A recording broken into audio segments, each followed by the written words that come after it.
तो दोस्तों आज हो गया 19 नवंबर 2022। यूपी समेत देश दुनिया की सभी ताज़ा बड़ी खबरें दिखाएं सिर्फ आपके लिए। चलिए फटाफट खबर शुरू करते हैं। उससे पहले चैनल को अब तक सब्सक्राइब ना किया हो तो फटाफट चैनल को सब्सक्राइब कर दें, लाइक कर दें, शेयर कर दें ताकि इस तरह खबर आप हर रोज देख सकें। चलिए शुरू करते हैं आज की पहली बड़ी खबर। महात्मा गांधी के परपोत्र और लेखक तुषार गांधी शुक्रवार को राहुल गांधी के साथ भारत जोड़ो यात्रा में शामिल हुए। इस दौरान उन्होंने सावरकर पर दिए बयान के लिए राहुल गांधी का समर्थन किया है। तुषार गांधी ने कहा कि राहुल गांधी ने जो कहा है इसका इतिहास में सबूत है। उन्होंने कहा कि ये सच है, सावरकर अंग्रेजों के दोस्त थे और उन्होंने जेल से बाहर आने के लिए माफी मांगी थी। तुषार गांधी ने कहा कि यह व्हाट्सएप यूनिवर्सिटी का ज्ञान नहीं है।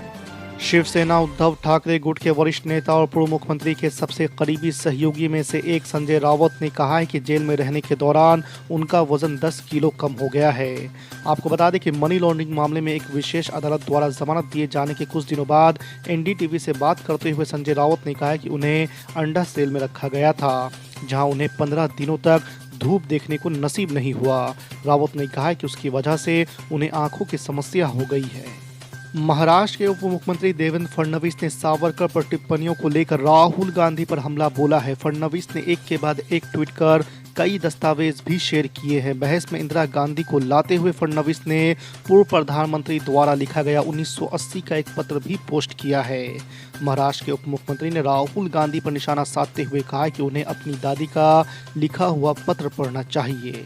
बिहार में खाद की किल्लत पर केंद्र की नरेंद्र मोदी सरकार और राज्य की नीतीश सरकार के मंत्री आमने सामने आ गए हैं। बिहार के कृषि मंत्री कुमार सर्वजित ने जहां केंद्र सरकार पर राज्यों में खाद का आवंटन न देकर भेदभाव बरतने और किसानों और गरीबों के बीच नीतीश सरकार की छवि खराब करने का आरोप लगाया है, तो वहीं केंद्रीय रसायन मंत्री डॉक्टर मनसुख मांडविया ने ट्वीट कर खाद की कमी से जुड़ी खबरों को गलत और भ्रामक करार देते हुए कहा है कि देश में कहीं भी खाद की किल्लत नहीं है। मैनपुरी लोकसभा उपचुनाव को लेकर सपा पूरी तरह से जुट गई है। डिम्पल यादव की जीत के लिए अखिलेश यादव के साथ ही साथ सपा का पूरा अमला मैदान में है। मैनपुरी में सपा की जीत होगी या फिर कमल खिलेगा, ये तो चुनाव परिणाम आने के बाद ही पता चलेगा, लेकिन अखिलेश यादव को डिम्पल यादव की जीत को लेकर कहीं न कहीं पूरा विश्वास भी है। झारखंड के मुख्यमंत्री हेमंत सोरेन ने शुक्रवार को अपने आवास के बाहर इकट्ठा झामुमो कार्यकर्ताओं समर्थकों को संबोधित किया। मुख्यमंत्री ने कहा कि सरकार बनने के तीसरे दिन से ही इसे गिराने की साजिश शुरू हो गई थी। बीजेपी ने 20 सालों से राज्य में षड्यंत्र ही किया है। उन्होंने कहा कि डबल इंजन की सरकार का एक इंजन छत्तीसगढ़ की तरफ फेंक दिया गया है, बाकी षड्यंत्रकारियों को भी उठाकर फेंक देंगे। मुख्यमंत्री ने कहा कि जिस तरह से हमारी सरकार काम कर रही है उससे विरोधियों को अपनी कुर्सी हिलती दिख रही है। कांग्रेस पार्टी के लिए राजस्थान में जारी कलह थमने का नाम नहीं ले रही है। कांग्रेस के वरिष्ठ नेता अजय माकन ने 25 सितंबर को जयपुर के राजनीतिक घटनाक्रम का हवाला देते हुए राजस्थान प्रभारी की जिम्मेदारी छोड़ने की इच्छा जताई है। माकन के इस फैसले ने विपक्षी भाजपा को एक बार फिर से खुश होने का मौका दे दिया है। पायलट के प्रति वफादार कांग्रेस नेताओं ने कहा है कि माकन का इस्तीफा कांग्रेस के लिए एक बड़ा झटका है, जबकि गहलोत खेमा इस मामले पर चुप है। पंजाब के चंडीगढ़ में हुई कैबिनेट मीटिंग में कई अहम फैसलों को हरी झंडी मिल गई है। पंजाब सरकार ने ओल्ड पेंशन स्कीम का नोटिफिकेशन जारी कर दिया है। ये जानकारी शुक्रवार को कैबिनेट मीटिंग के बाद पंजाब के मुख्यमंत्री भगवत मान ने दी है।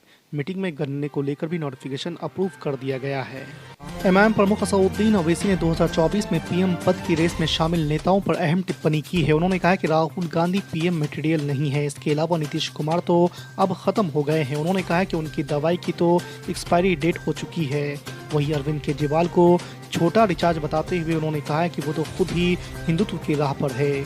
ओवैसी ने कहा कि केजरीवाल सीलमपुर में जाते हैं तो कहते हैं कि भाजपा को हराना है, लेकिन दूसरे इलाकों में जाके कहते हैं कि हमने मोहल्ला क्लिनिक खोल दिए हैं। सऊदी अरब ने भारत को बड़ी राहत देने का ऐलान किया है। सऊदी अरब ने फैसला किया है कि अब भारतीय नागरिकों को अरब का वीजा हासिल करने के लिए पुलिस क्लियरेंस सर्टिफिकेट की जरूरत नहीं होगी।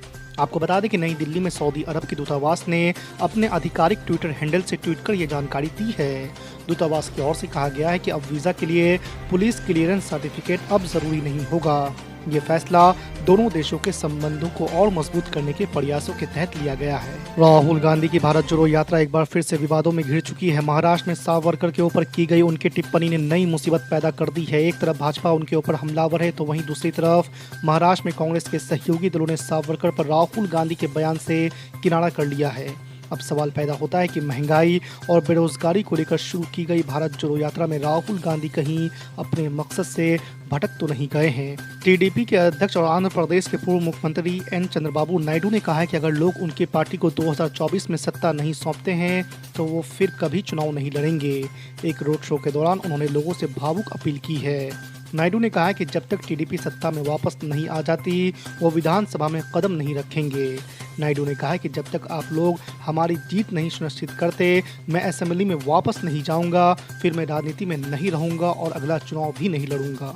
दिल्ली के मंत्री और आम आदमी पार्टी के वरिष्ठ नेता सत्येंद्र जैन को एक बार फिर झटका लगा है। राउस एवेन्यू कोर्ट में मनी लॉन्ड्रिंग के मामले में सत्येंद्र जैन और 2 अन्य आरोपियों की जमानत याचिका इस बार भी खारिज कर दी है। सत्येंद्र जैन को 30 मई को ईडी द्वारा मनी लॉन्ड्रिंग एक्ट की धाराओं के तहत गिरफ्तार किया गया था और अभी वो तिहाड़ जेल में न्यायिक हिरासत में है। जैन के खिलाफ कथित तौर पर उससे जुड़ी 4 कंपनियों के जरिए मनी लॉन्ड्रिंग करने का आरोप है। ज्ञानवापी मामले पर गुरुवार को एक बार फिर मुस्लिम पक्ष को झटका लगा है। हिंदू पक्ष की ओर से ज्ञानवापी हिंदुओं को सौंपने, मुस्लिमों का प्रवेश रोकने और सर्वे में मिले कथित शिवलिंग की पूजा का अधिकार मांगने वाली याचिका को अदालत ने सुनने योग्य माना और अगली सुनवाई के लिए 2 दिसंबर की तारीख तय कर दी है। आपको बता दें कि मुस्लिम पक्ष ने प्लेसेस ऑफ वर्शिप एक्ट 1991 को आधार बनाते हुए 7 रूल 11 के प्रार्थना पत्र अदालत में दाखिल किया था।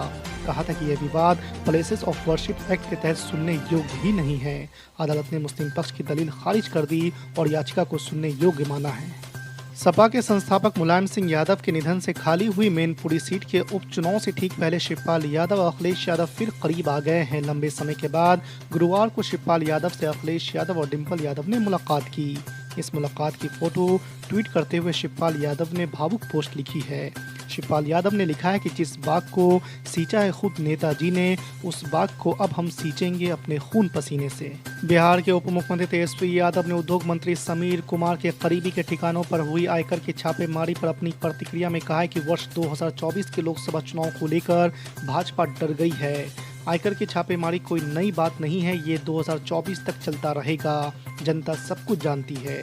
तेजस्वी यादव ने गुरुवार को प्रदेश राजद कार्यालय में मीडिया से बातचीत में ये बातें कही हैं। झारखंड के मुख्यमंत्री हेमंत सोरेन कल ईडी के सामने पेश हुए थे। इससे पहले उन्होंने प्रेस कॉन्फ्रेंस पर ईडी पर निशाना साधा। हेमंत सोरेन ने कहा है कि ईडी के आरोप निराधार है। उन्होंने कहा है कि जब से एजेंसी जांच कर रही है, जो आरोप लगे हैं वो कहीं से संभव प्रतीत नहीं होते। कहीं न कहीं एजेंसियों को जाँच करने के बाद भी कोई ठोस निर्णय या ठोस आरोप लगाना चाहिए। अगर आप भी घरेलू गैस सिलेंडर का इस्तेमाल करते हैं तो आपके लिए अच्छी खबर है, जल्द ही देश भर में QR कोड वाले LPG गैस सिलेंडर मिलने लगेंगे। दरअसल सरकारी तेल कंपनी इंडियन ऑयल ने LPG सिलेंडरों के लिए यूनिक कोड बेस्ड ट्रैक और ट्रेस पहल शुरू की है। आपको बता दें कि QR कोड लगाने के पीछे सरकार का उद्देश्य गैस की चोरी रोकना और सुरक्षा प्रदान करना है। ग्राहक QR कोड के जरिए सिलेंडर चोरी होने पर उसे आसानी से ट्रैक कर सकेंगे। कांग्रेस सांसद राहुल गांधी ने एक बार फिर से केंद्र की अग्निवीर योजना भर्ती को लेकर मोदी सरकार पर हमला बोला है। भारत जोड़ो यात्रा के दौरान महाराष्ट्र में एक रैली को संबोधित करते हुए उन्होंने अग्निवीर योजना को युवाओं के साथ खिलवाड़ करार दिया है।